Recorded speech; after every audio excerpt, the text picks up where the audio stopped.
मैं कल कर लूँगा, कल कर लूँगा, वो रिपीटर बनेगा फिर।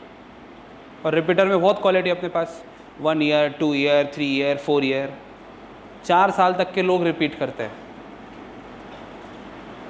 यस, मेरा फैमिली में ही है एक तो, लेकिन वो होता है ना घर की मुर्गी दाल बराबर, तो वैसा है। इंस्ट्रक्शन नहीं माने, बातें नहीं सुने, 4 साल रिपीट करके घर पे बैठे हैं। तो ऐसा है, तुम भी बातें नहीं मानो, ज़रूरी नहीं है। देखो इतनी बड़ी क्लास है ना, मुझे पता है सब थोड़ी बातें सुनेंगे, सब सुन भी लेंगे तो मानेंगे नहीं ना। होमवर्क थोड़ी करेंगे, पहले पहले कर लेंगे, बाद में फिर वही, सर नहीं हो रहा, सर प्रॉब्लम, सर बीमार हो गए थे, सर इसलिए एब्सेंट थे। ट्रस्ट मी, अगर तुम ये बोलते हो ना कि सर हम हमारा 100% पुट करेंगे, हम 100% देंगे, तो फिर मैं भी तुम्हें फुल गारंटी देने के लिए रेडी हूँ। जो स्टूडेंट्स एब्सेंट नहीं रहेंगे, जो स्टूडेंट्स होमवर्क प्रॉपर करेंगे, क्लास में अटेंटिव रहेंगे, उनको तो टेंशन लेने की ज़रूरत ही नहीं है। तुम फिज़िक्स और केमिस्ट्री का सोचो, फिर बायोलॉजी का मेरे पे छोड़ दो। 360 ले लेना, 360 आउट ऑफ 360। इतना इजी कर दूंगा ना सब्जेक्ट, ऐसे ही याद रहेगा, क्लास में ही पढ़ लेंगे। फॉर एग्जाम्पल,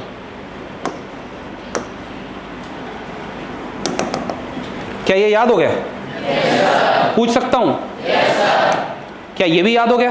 yes, पूछ सकता हूं? yes, ये नीचे और ऊपर का दोनों भी याद हो गया? yes, ये भी याद हो गया? yes, पूछ सकता हूं? yes, बात खत्म हो गया। मेरा काम यहां पे एंड हो जाता है।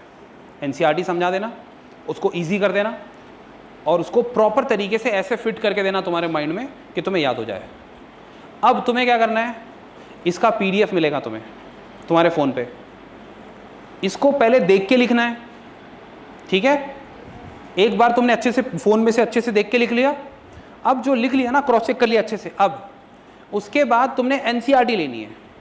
एनसीईआरटी की एक एक लाइन देखना है, अपना लिखा हुआ देखना है, एक एक लाइन देखना है, अपना लिखा हुआ देखना है, ऐसे करके कंपेयर करना है। समझ में आ रहा है? पक्का? और उसी चीज़ को एक बार ट्राई करना है बिना देखे लिखने के, ब्लैंक पेपर पे। अपना होमवर्क पेजेस पे होगा, पेजेस पे, बुक्स में नहीं होगा। मार्केट से पेजेस खरीद लो, रफ पेजेस बड़े सस्ते दाम में मिल जाते हैं, बहुत सारे किलो के रेट में मिलते हैं, ठीक है? पता करो, मिल जाएंगे तुम्हें।